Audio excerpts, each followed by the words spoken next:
तो आज की हमारी कहानी है बहुत ही प्यारी कहानी जिसका नाम है miracle a letter to the president. तो चलो यार बिना किसी देरी के कहानी शुरू करते हैं। तो इस कहानी की शुरुआत में हम दो सिबलिंग्स को देखते हैं जिनका नाम होता है जून और क्विंग, जो कि स्कूल में जून के रिजल्ट लेने के लिए आए होते हैं। और तभी एक लेडी क्विंग से पूछती है, आखिर तुमने पढ़ाई क्यों छोड़ दी? तब क्विंग कहती है कि मॉम के जाने के बाद अपने भाई और अपने फादर का ख्याल रखने के लिए। और फिर हम क्विंग को देखते हैं जो कि बहुत ही प्राउडली सभी को बता रही होती है कि मेरे भाई को मैथमेटिक्स सब्जेक्ट में सबसे ज्यादा मार्क्स मिले हैं। और वो अपने भाई की ट्रॉफी सभी के सामने फ्लॉन्ट कर रही थी और वो सच में अपने भाई के लिए बहुत ही ज्यादा खुश थी। फिर जून और क्विंग दोनों ही टनल के रास्ते को पार कर रहे थे, क्योंकि वही एक लौता रास्ता था उनके विलेज तक पहुंचने का। क्योंकि उनके विलेज में कोई भी ऐसा रूट नहीं था जो कि उनके विलेज को सिटी से कनेक्ट कर सके, इसीलिए उनके गांव के लोगों को यही रास्ता अपनाना पड़ता था। और वहीं पर जब ये लोग ट्रेन के ब्रिज पर थे तभी उन्हें अचानक से ट्रेन की सायरन की आवाज सुनाई देती है और वो सभी लोग पैनिक होकर साइड में खड़े हो जाते हैं। और यहाँ से सीन शिफ्ट होता है 6 साल बाद का, जहाँ पर जून एक लेटर में कोरिया के प्रेसिडेंट को अपने गांव की प्रॉब्लम के बारे में बता रहा था कि कैसे एक रेलवे स्टेशन ना होने पर उसके गांव वालों को बहुत ही तकलीफ हो रही है। और इसके बाद हम देखते हैं कि जून और क्विंग एक रेलवे स्टेशन को पार कर रहे थे, क्योंकि जून को पढ़ने के लिए शहर के बाहर जाना था और जून हमेशा उस रास्ते को अपनी बहन के साथ ही तय करता था। और जून को अपने विलेज से कॉलेज आने में 2 घंटे लग जाते थे। और आज तो जून बहुत ही लेट पहुंचा था, इसलिए वो लास्ट में खड़ा हो जाता है। पर उसे वहाँ पर ऐसा लग रहा था कि वो रूल्स को ब्रेक कर रहा है, इसीलिए वो लाइन में हाइट वाइज खड़ा हो जाता है। और उसे ऐसा करता देख सभी लोग उस पे हंसने लगते हैं, पर जून को इससे कोई भी फर्क नहीं पड़ता, क्योंकि उसने तो सिर्फ रूल्स ही फॉलो किए थे। फिर वहीं हमें स्टेशन का सीन दिखाया जाता है, जहाँ पर सभी लोग उस स्टेशन को बचाने की बात कर रहे थे, क्योंकि अब वो स्टेशन भी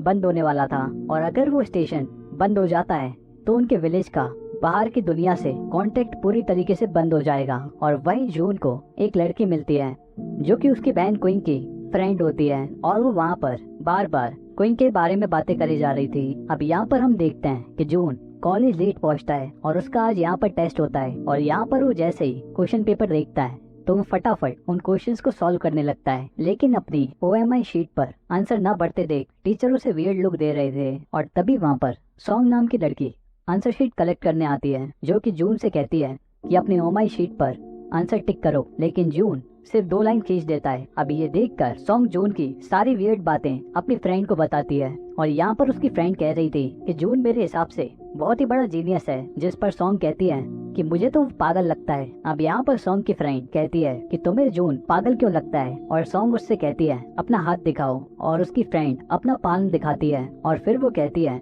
अपने नेल्स दिखाओ, और उसकी फ्रेंड अपना हाथ पलट देती है और अपने नेल्स दिखाती है। और यहाँ पर सॉन्ग कहती है कि मैं किसी से भी ये करने को कहती हूँ तो दुनिया के सभी लोग लगभग ऐसा ही करते हैं, पहले हाथ सीधा करके पान दिखाएंगे और इसे पलट कर फिर नेल्स दिखाएंगे। लेकिन तुम्हें पता है कि जून ने क्या किया? उसने भी पहले अपने पान को दिखाया, पर जब मैंने उसे अपने नेल्स दिखाने को कहे तो उसने अपने हाथ को बंद कर दिया। जिस पर सॉन्ग की फ्रेंड उससे कहती है कि ये तो एकदम वियर्ड है, लेकिन ये तो एक जीनियस के साइंस है। लेकिन सॉन्ग को अब भी वो पागल ही लग रहा था। और अब हम यहाँ पर देखते हैं कि जून जब लाइब्रेरी में बुक पढ़ रहा था तभी सॉन्ग भी उसके सामने जाकर बैठ जाती है, और वो यहाँ पर उसे ही घूरे जा रही थी, इसलिए जून जाकर अपनी प्लेस बदल लेता है। लेकिन वो वहाँ आकर भी बैठ जाती है और वो यहाँ पर जून से पूछती है कि तुम मुझे पसंद करते हो ना? पर यहाँ पर जून को कुछ भी समझ नहीं आ रहा था। और फिर वहीं अगले दिन सॉन्ग जून को एक लेटर पोस्ट करते हुए देखती है और उसे लगता है कि जून की जरूर कोई गर्लफ्रेंड है, इसलिए वो जून का बैग चेक करती है, जहाँ पर उसे लेटर मिल जाता है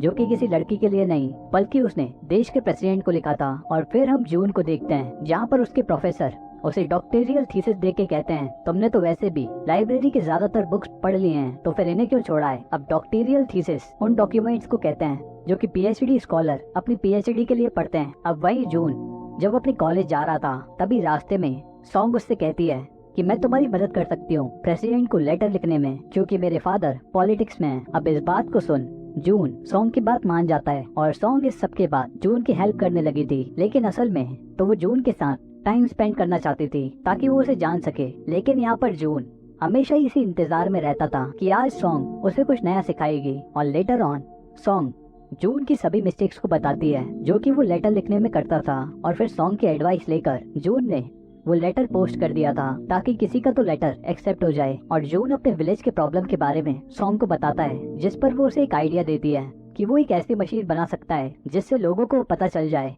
कि ट्रेन आने वाली है या नहीं। और जून को सॉन्ग का आइडिया बहुत पसंद आता है और वो उस आइडिया पे काम करना शुरू कर देता है। और जब क्विंग उसे देखती है कि उसका भाई किसी मशीन को बनाने की कोशिश कर रहा है, तब वो उससे बार बार पूछ रही थी कि ये मशीन आखिर है क्या। लेकिन जून इस बात को क्विंग को बता ही नहीं रहा था, इसलिए वो दुखी होकर साइड में बैठ जाती है। लेकिन तभी जून को क्विंग पे तरस आता है और वो उसे बता देता है कि वो आखिर बना क्या रहा था। और अब नेक्स्ट डे जून अपनी मशीन को सभी गांव वालों को दिखाता है और उन्हें समझाता है कि मशीन काम कैसे करेगी। और यहाँ पर सभी गांव वाले जून की स्मार्टनेस देखकर उसकी तारीफ कर रहे थे। और फिर हम जून को देखते हैं जो कि अपना कमरा साफ कर रहा था और तभी उसे वही बुक मिलती है जो कि उसके प्रोफेसर ने उसे दी थी। और इसके बाद हम देखते हैं जून को जो कि वही डॉक्यूमेंट्स पढ़ रहा होता है जो कि उसके प्रोफेसर ने उसे दिए थे। और उसे इन डॉक्यूमेंट्स को पढ़ने का बहुत ज्यादा मन था और अब जाके वो उन डॉक्यूमेंट्स को पढ़ लेता है। और जब उन डॉक्यूमेंट्स को कंप्लीट करने के बाद जब वो अपने प्रोफेसर को वो लौटाने जाता है, तब प्रोफेसर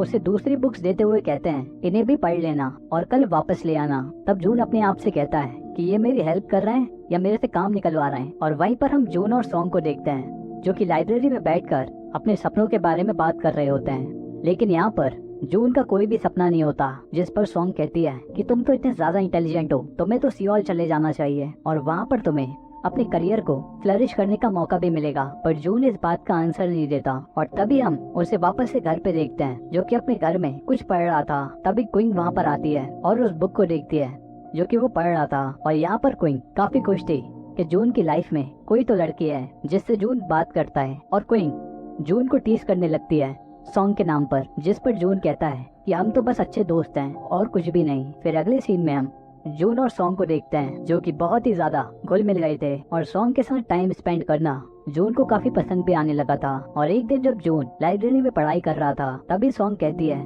कि अपनी इंटेलिजेंस का यूज करो और स्कॉलरशिप में पार्टिसिपेट करो। और फिर हम देखते हैं कि सॉन्ग जून से कुछ जीके के क्वेश्चंस पूछती है, लेकिन यहाँ पर बेचारा जून किसी का भी आंसर ठीक से नहीं दे पाता। लेकिन जब वो जैसे ही मैथ्स का सवाल पूछती है, उसका आंसर जून फटाफट बोल देता है, जिस वजह से सॉन्ग उससे मैथ्स क्विज में पार्टिसिपेट करने को कहती है। और यहाँ पर जून उस टेस्ट में पार्टिसिपेट करके जीत जाता है और वो यहाँ पर प्रेसिडेंशियल अवार्ड के लिए भी सेलेक्ट हो गया था। और इस वजह से उसे अवार्ड सेरेमनी के लिए डेको भेजा जा रहा था।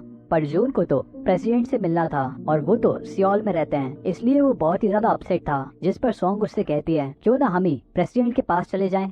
अब जून को उसका आइडिया बहुत ही ज्यादा पसंद आता है और दोनों ही निकल पड़ते हैं प्रेसिडेंट से मिलने के लिए। पर जून को बस में वॉमिटिंग होने लगती है, जिस वजह से उन्हें प्लान ड्रॉप करना पड़ता है। अब यहाँ पर सॉन्ग जून से कहती है कि तुम लेटर ही लिखो और कुछ भी तुम्हारे बस का नहीं है। अब यहाँ पर सॉन्ग काफी बोर हो रही थी, इसलिए जून और सॉन्ग के घर पे मूवी देखने के लिए जाते हैं। अब यहाँ पर जून सॉन्ग के घर पे किसी को भी नहीं देखता, इसलिए वो वापस जाने लगता है, लेकिन सॉन्ग उसे रोक लेती है और वो दोनों मूवी देखने लगते हैं। लेकिन तभी टीवी पर एक किसिंग सीन आता है और ये दोनों ही मूवी देखते समय अनकंफर्टेबल फील करने लगते हैं। और तभी अचानक एक दूसरे की तरफ किस करने के लिए आगे बढ़ते हैं, लेकिन उसी वक्त टीवी खराब हो जाती है और फिर वो दोनों टीवी सही करने लगते हैं। और ठीक उसी वक्त सॉन्ग की मॉम भी घर आ जाती हैं और सॉन्ग जून को अपनी मॉम से इंट्रोड्यूस करवाती है, लेकिन जून एम्बेरस होकर वहाँ से भाग जाता है। अब नेक्स्ट डे जब सॉन्ग क्लास में नहीं आई होती, तो जून को ये देखकर बहुत ही टेंशन हो जाती है और वो सोचता है कहीं सॉन्ग के पापा ने मेरी वजह से जून को पढ़ने से रोका तो नहीं। तभी यहाँ पर कोई जून को बताता है कि सॉन्ग अपने फादर के साथ नीचे ऑफिस में बैठी है। अब जून सॉन्ग को अपने फादर के साथ बैठा हुआ देखकर कहता है कि अंकल, सॉन्ग की इसमें कोई भी गलती नहीं है, हम बस टाइम पास कर रहे थे, प्लीज उसे कुछ मत कहना। लेकिन यहाँ पर सॉन्ग उसे इशारे में बताती है कि जो वो समझ रहा है वैसा कुछ भी नहीं है और तभी जाकर जून चुप हो जाता है। अब सॉन्ग के फादर जून का इतना प्यारा नेचर देख के उसके सामने उसकी पढ़ाई स्पॉन्सर करने का प्रपोजल रखते हैं। और फिर हमें जून को दोबारा दिखाया जाता है जो कि अपने घर आ रहा था, लेकिन तभी उसे अपनी मशीन दिखती है जो कि खराब हो चुकी थी। और जब वो थोड़ा आगे बढ़ता है तो वो नोटिस करता है कि एक लेडी का एक्सीडेंट हुआ है और एक्सीडेंट देखकर वो पैनिक हो जाता है। और तभी हमें एक फ्लैशबैक दिखाया जाता है जहाँ पर हम देखते हैं कि जब क्विंग और जून ब्रिज क्रॉस कर रहे थे, तभी वहाँ पर ट्रेन आ जाती है जिसमें जून और क्विंग दोनों साइड हो जाते हैं। लेकिन तभी वहाँ पर अचानक से जून की ट्रॉफी नीचे गिर जाती है और अपने भाई की ट्रॉफी को पकड़ने के चक्कर में क्विंग भी वहाँ पर गिर गई थी। मतलब क्विंग पहले ही वहाँ पर मर चुकी थी और जो शख्स जून के साथ रह रही है वो क्विन की सोल थी। और फिर हम देखते हैं कि जब उनके फादर को पता चला कि क्विन पानी में गिर गई है तो वो पागलों की तरह उसे ढूंढ रहे थे, पर उन्हें सिर्फ जून की ट्रॉफी मिलती है और क्विन की डेड बॉडी तो उन्हें देखने को भी नहीं मिलती। वहीं जून जो कि घर वापस आता है तो उस ट्रॉफी को घर के बाहर फेंक देता है, क्योंकि इसे बचाने के चक्कर में उसकी बहन क्विन की मौत हो गई थी। और फिर थोड़ी देर बाद जब जून घर पर आता है तब ट्रॉफी अपनी ही जगह पर पड़ी हुई थी। तब यहाँ पर जून क्विन को देखकर रोने लगता है और उससे कहता है कि मेरे पास ही रहना, क्योंकि अब मेरे पास मम्मी भी नहीं है और उसके बाद तुम भी चली जाओगी तो मेरे और मेरे फादर का ध्यान कौन रखेगा। इसलिए क्विन वहीं पर रुक जाती है और इसलिए अब तक वो जून के साथ ही थी, क्योंकि अगर वो उसके साथ नहीं होगी तो उसका भाई इमोशनली टूट जाएगा। और सिर्फ अपने भाई के लिए क्विन एक आत्मा बनकर उसके साथ रह रही थी। और फिर हम दोबारा से प्रेजेंट का सीन देखते हैं जहाँ पर सॉन्ग जून को अपने साथ सोल ले जाने को आई थी, पर जून उसके साथ सियोल नहीं जाता क्योंकि उसे अपने गांव में स्टेशन बनाना था। और जून यहाँ पर इस बात पर बहुत ही अपसेट था कि उसने सॉन्ग का दिल तोड़ा और उसके साथ सियोल नहीं गया। और फिर हम उसे दोबारा देखते हैं कि उसके पास प्रेसिडेंट के ऑफिस से कॉल आया था और यहाँ पर जून सभी को बताता है कि उसे प्रेसिडेंट के ऑफिस से कॉल आया था और उन्होंने कहा है कि वो स्टेशन बनवा देंगे, लेकिन ओलंपिक्स खत्म होने के बाद। जिस पर जून कहता है कि हमें परमिशन तो मिली है ना, तो हम खुद ही स्टेशन क्यों नहीं बना लेते। लेकिन कोई भी स्टेशन बनाने के लिए राजी नहीं होता। फिर अगले दिन जून स्टेशन बनाने का काम अकेले ही स्टार्ट करता है, जिसमें उसकी हेल्प एक छोटी सी लड़की भी कर रही थी। और यहाँ पर जून बहुत ही डिटर्मिनेशन से अपना काम कर रहा था, जिसे देखकर एक और लड़का उनके साथ जुड़ जाता है। और जब गांव के लोगों को इस बात का पता चलता है कि स्टेशन का काम शुरू भी हो गया है, तब ज्यादा से ज्यादा लोग उसका इस काम में मदद करने के लिए सामने आते हैं। और अब स्टेशन का काम जोरों शोरों से स्टार्ट हो गया था और कुछ ही दिनों में स्टेशन रेडी भी हो जाता है। और जब जून घर पे वापस आता है तो वो सॉन्ग को देखता है, जो कि अभी भी उसका इंतजार कर रही थी। सॉन्ग जून के घर पे आई थी, लेकिन वो बार बार क्वीन की बातें पूछ रही थी, लेकिन सॉन्ग को तो क्वीन दिख ही नहीं सकती। और वहीं पर सॉन्ग जून से वापस से कहती है कि इस गांव से बाहर निकलो और अपनी पढ़ाई पर ध्यान दो, लेकिन जून उसकी बात नहीं मान रहा था। अब सॉन्ग अपने घर के लिए लेट हो रही थी, जिस वजह से जून उसे घर छोड़ने के लिए निकल जाता है। अब सॉन्ग जाते जाते जून को अपना नया एड्रेस देती है और जब वो उसे छोड़ने जा रहा था तब बहुत सारे जुगनू चमक रहे थे और ये नजारा बहुत ही खूबसूरत था। और वहीं हम देखते हैं कि अगले दिन जून के प्रोफेसर जून को बता रहे थे कि कोरिया का सबसे बड़ा मैथमेटिक्स साइंस कंपटीशन होने वाला है, जिसमें सभी स्टूडेंट्स पार्टिसिपेट कर सकते हैं और जो भी इस कंपटीशन को पास करेगा उसे बाहर जाने का मौका मिलेगा। फिर अगले सीन में हम जून और गांव के लोगों को देखते हैं जो कि स्टेशन पर ट्रेन की राह देख रहे थे, पर जून के पापा ट्रेन वहाँ पर नहीं रोकते क्योंकि उन्हें ऊपर से ऑर्डर नहीं मिले थे। और ये देखकर जून बहुत ही ज्यादा उदास हो गया था कि उसकी पूरी मेहनत वेस्ट हो गई।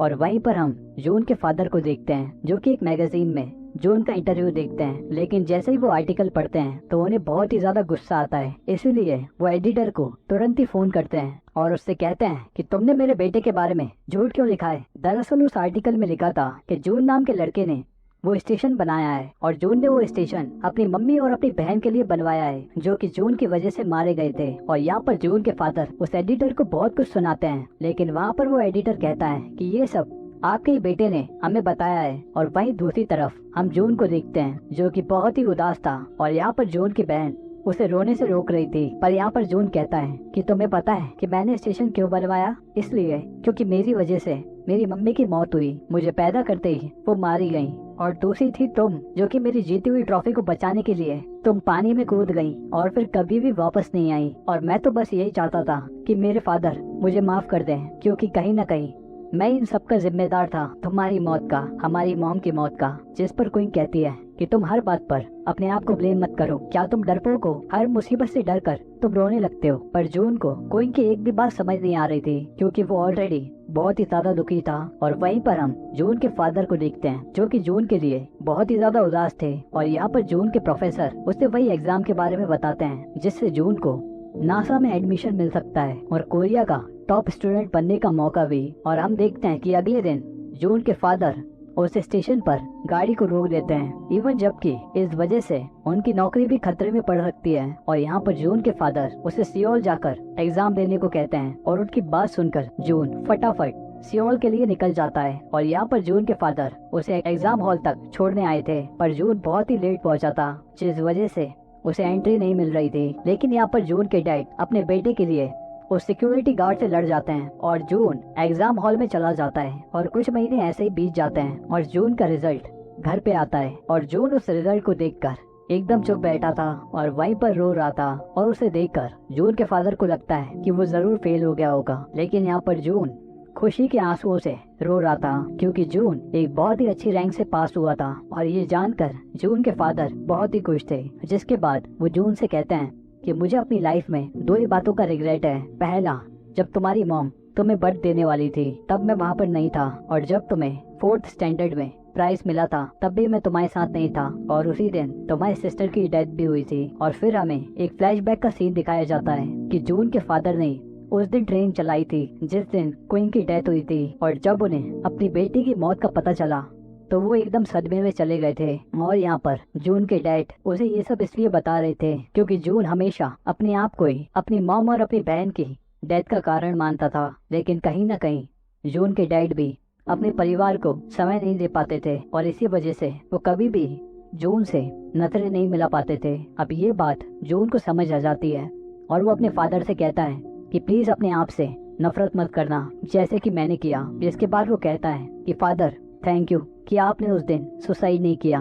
दरअसल जून के फादर ने ये सब देखने के बाद उस दिन सुसाइड करने की भी कोशिश की थी, लेकिन क्वीन की सोल ने उनकी जान बचा ली थी। और फिर हमें कुछ सालों बाद का सीन दिखाया जाता है जहाँ पर जून का बनाया हुआ स्टेशन अब सक्सेसफुली काम कर रहा था और बहुत सारे लोगों की जान उस स्टेशन के बनने से बच भी रही थी। और फिर हम क्वीन को देखते हैं जो कि जून से कहती है कि अब मुझे शायद यहाँ से चला जाना चाहिए, मेरे जाने का समय आ गया क्योंकि शायद अब मेरा भाई मेंटली स्टेबल हो गया है। और इतना कहकर क्वीन वहाँ से गायब हो जाती है। अब यहाँ पर जून क्वीन को जाता देख बहुत ही दुखी था, लेकिन वो उसे रोक भी नहीं सकता था। फिर अब अगले सीन में हम जून को देखते हैं जो कि सॉन्ग को एयरपोर्ट लेने गया था, लेकिन वहाँ पर सॉन्ग उसका स्वागत उसे मार पीट कर करती है क्योंकि जून ने उससे काफी दिनों से बात नहीं की थी। और यहाँ पर सॉन्ग उससे कहती है कि मैं तुमसे शादी सिर्फ एक कीमत पर करूंगी, अगर तुम किसी और लड़की की तरफ पलट कर भी नहीं देखोगे और कभी बीमार नहीं पड़ोगे। लेकिन जून बिना कुछ सुने सॉन्ग को किस कर लेता है और यहाँ पर ये मूवी खत्म हो जाती है। अब ये कहानी बहुत ही ज्यादा प्यारी थी जहाँ पर हम देखते हैं कि इस कहानी का असली राज तो लास्ट पे खुलता है, जहाँ पर जून अपनी सारी जिंदगी अपने आप को अपनी मॉम और अपनी बहन का और यही मिटाने के लिए ये स्टेशन बनवाया था। और देखा जाए तो था तो वो सिर्फ एक स्टेशन ही, लेकिन उस स्टेशन की वजह से काफी लोगों का जीवन बदल गया और बहुतों की जिंदगी बच भी गई। और यहाँ पर जून ने एक बहुत ही बड़ा काम करके दिखाया जहाँ पर वो अपने करीबियों को खोकर खुद को बर्बाद नहीं करता, बल्कि उल्टा दूसरे लोगों की जिंदगी में उनके काम आता है। और इस दृढ़ निश्चय के साथ कि जो उसकी मम्मी और बहन के साथ हुआ वो चीज दूसरे किसी शख्स के साथ ना हो। और यही बात इस मूवी को बहुत ही ज्यादा खास बनाती है। तो इसी के साथ होता है कहानी का दी एंड, और मैं मिलता हूँ आपसे एक और नई कहानी के साथ। तब तक के लिए गुड बाय, शब्बा खैर, सायोनारा।